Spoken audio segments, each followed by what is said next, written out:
Yo, what's going on, everybody? Welcome back to It Came From the 80s. D Bougie 86 back up in this bitch. I'm sorry I've been a long way from doing this series. I took a little break from reviews, but I'm back with you from full force, and I hope you enjoy the review today. What I got for you guys today is a film from 1981. It's from a director that we all know and love from his horror films mostly. But the film I'm reviewing today is not a horror film. It's from John Carpenter, and it goes by the title of Escape from New York. Now, looking into this film, you just gotta look at like the powerhouse cast that this film has for an 80s cult film. We got Kurt Russell in the starring role. We got a lot of like genre favorites that also star in this film, including legendary Lee Van Cleef, of course, from The Good, the Bad, and the Ugly, and a bunch of awesome westerns. We got Donald Pleasance, of course, from Halloween returning. We have Academy Award winner Ernest Borgnine in a role. We got the legendary soul singer and also Academy Award winner Isaac Hayes. We got Harry Dean Stanton, who's just awesome in all his roles, and his roles span from like genres of films, like from The Godfather Part 2 to like Alien. He just in a lot of like genre favorites that really stand out as like a character actor. Adrienne Barbeau, of course, who was married to John Carpenter at the time of the film. There's also, let's see who else is in this film that I'm thinking of.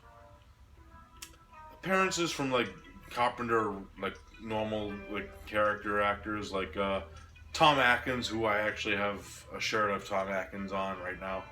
Charles Chipers and George Buck Flower, and there's a bunch of other like smaller like people that like worked with Carpenter over the years in this film. Now let's get into the main plot of this one. What happens is this film takes place in 1997, and what happened is the government turned New York City into like this giant fortress prison where the convicts live out their lives there. What ends up happening is Air Force One is flying over New York at the time, and it gets taken over by terrorists, and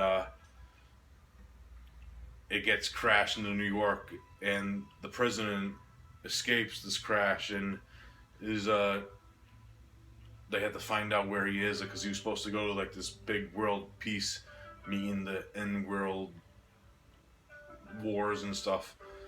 So the prison guards and the warden, who's played by Lee Van Cleef, hatched this plan to, since he was going to go there anyways, to have like this legendary soldier, Snake Plissken, who got arrested for a bank robbery. They didn't really explain that in the film. But they end up asking him to go on this mission to save the president, and he has like 24 hours to do it. They end up doing like this escape clause with Snake, where they inject these things into his neck, so he has that certain amount of time, or he'll die if he doesn't get out with the president in time.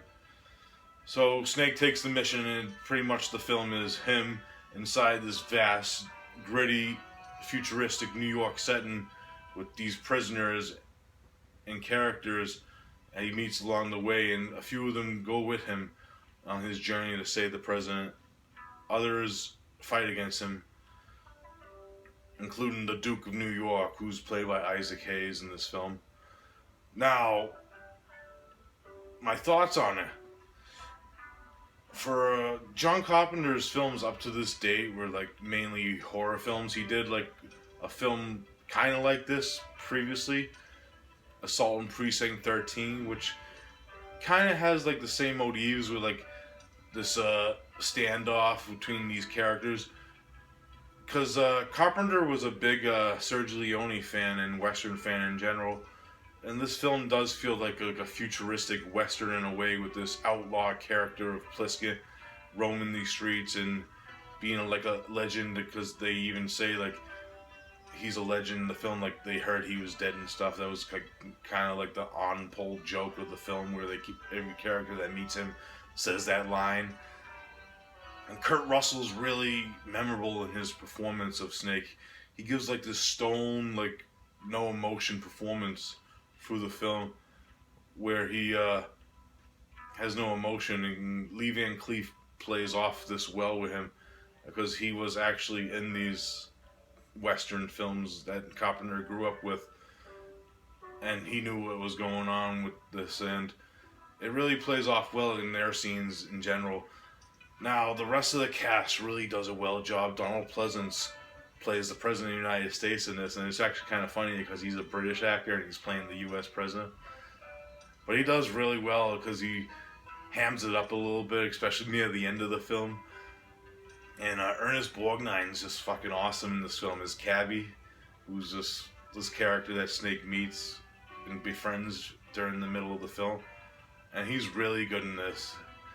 And Harry Dean Stanton and Adrienne Barbeau, they meet up later, and they all go against Isaac Hayes, who's just fucking badass as the Duke of New York. And the acting's great, the scenery's great. There's actually, in some of the exterior shots where they didn't really film New York, but they make it look like, there's actually map paintings. It was actually a cool fact that the map paintings were actually painted by future director James Cameron, who a few years later, I think, would go on to make his own film, Terminator, and that started his career, which is awesome.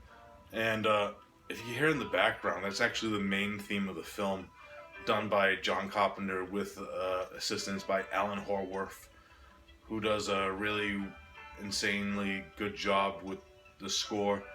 And it has like this kind of like a Western feel to it, but it has like a futuristic, like typical John Carpenter synth score, which is really awesome. It's well shot, especially the nighttime scenes, and it has a gritty atmosphere, and the score really pumps that up. Like there's one chase scene in the entrance to the Duke of New York where it has like this funky, like fucking like score when he drives around with his car, and his car, when you see the car in the film, it's fucking great because it has like fucking, I won't ruin it for you. When you see it, you'll understand what I mean. And yeah, this is great. I like the writing. Carpenter actually wrote this with Nick Castle, who went on to become a director himself.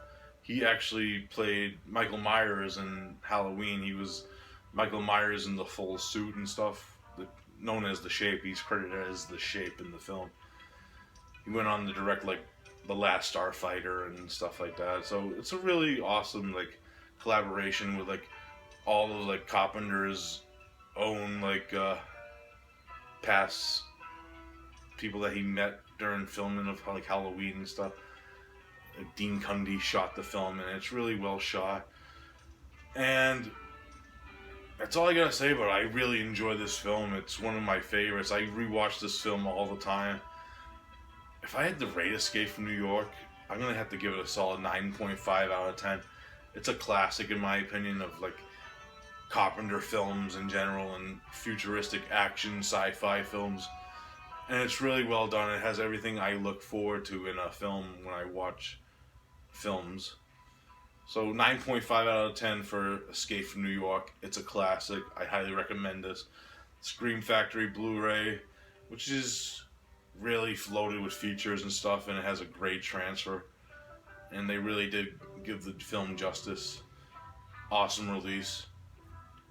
Alright guys, that's it for It Came From the 80's. I'll be back sooner than I was last time when I did this series.